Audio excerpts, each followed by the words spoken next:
The Trump administration seems to be sending mixed signals this weekend. UN Ambassador Nikki Haley says that getting rid of Assad is a priority. On the other hand, Secretary of State Tillerson says that first we have to get rid of ISIS, destroy ISIS. Assad can wait.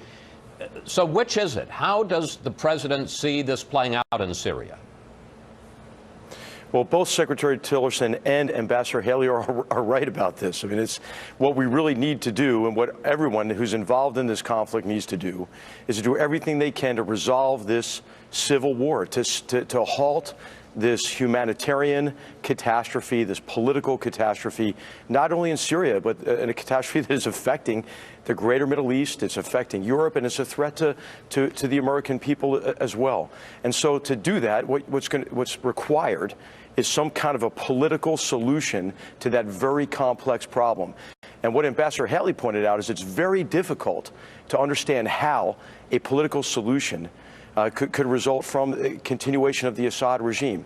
Now, we're not saying that we are the ones who are going to affect that change. What we're saying is other countries have to ask themselves some hard questions. Russia should ask themselves, what are we doing here?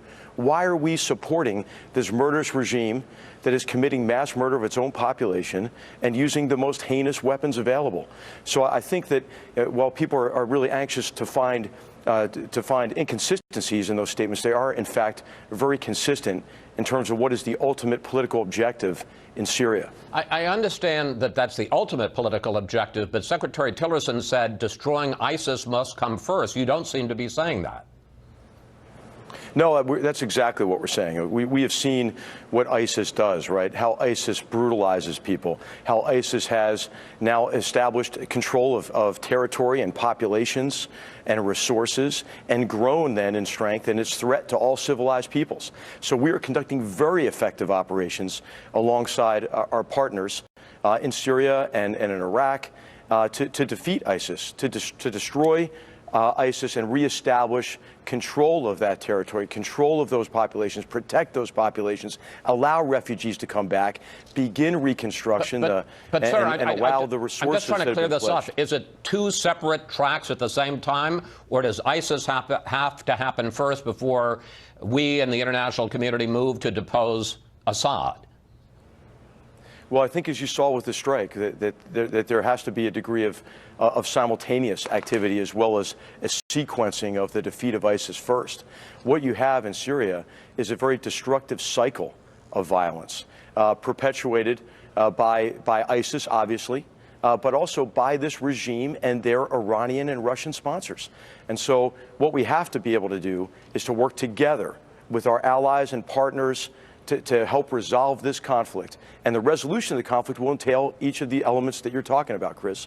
The defeat of ISIS, and then also it has to be a significant change in the nature of the Assad regime and its behavior in particular. Well, let me ask you a question, sir, which may clarify this, because as Kristen Fisher reported, Syrian warplanes are already using that same base that you and the U.S. forces hit Thursday night, and they are reportedly again bombing that same town in northern Syria, but only this time with conventional weapons, not chemical. The question is, if Assad continues killing babies only with conventional weapons, not chemical, will this president stop that, or will President Trump say no, that he's going to do nothing, stand aside?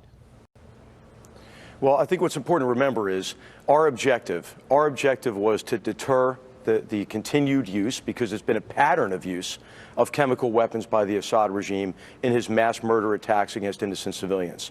That was the objective. And I think Ambassador Haley, Secretary Tillerson, everyone has confirmed that we're prepared to do more. In fact, we were prepared to do more 2 days ago as well.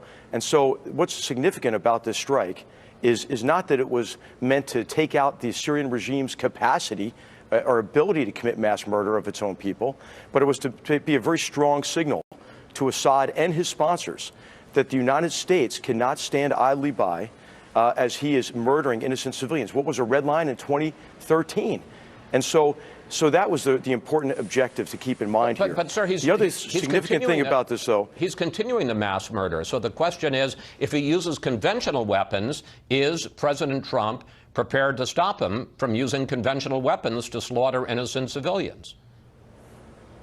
Well, I think with this president, what we have is someone who is helping us understand and helping us provide him with an assessment of what is the degree of agency and control we have over this very complex situation. The president has, in response to a mass murder attack, acted decisively. And if they're using that airfield again, that's not the objective, was to take out that airfield forever. The objective was to send a very strong political message to Assad. And this is very significant, I think, because I think everyone should realize this is the first time that the United States has acted directly against the Assad regime. And that should be a strong message to Assad and to his sponsors who are enabling his campaign of mass murder against his own civilians. So there is the possibility that President Trump, you're saying, leaving it wide open, that he will act against President Assad if he goes against civilians, no matter what weapon he uses. Well, the president will make whatever decision he thinks is in the best interest of the American people. And it'll be our job to provide him with options based on how we see this conflict evolve in this period of time before us, after the strike. And what we're doing now is working with our partners, our allies, everyone except Russia and Iran, who are somehow continue to think that it's okay to be aligned with this murderous regime. We're working with our partners and allies to magnify the effects of this strike, and then to build momentum toward ultimately resolving this civil war, defeating ISIS, and bringing the peace and security back to this region and to the Syrian people.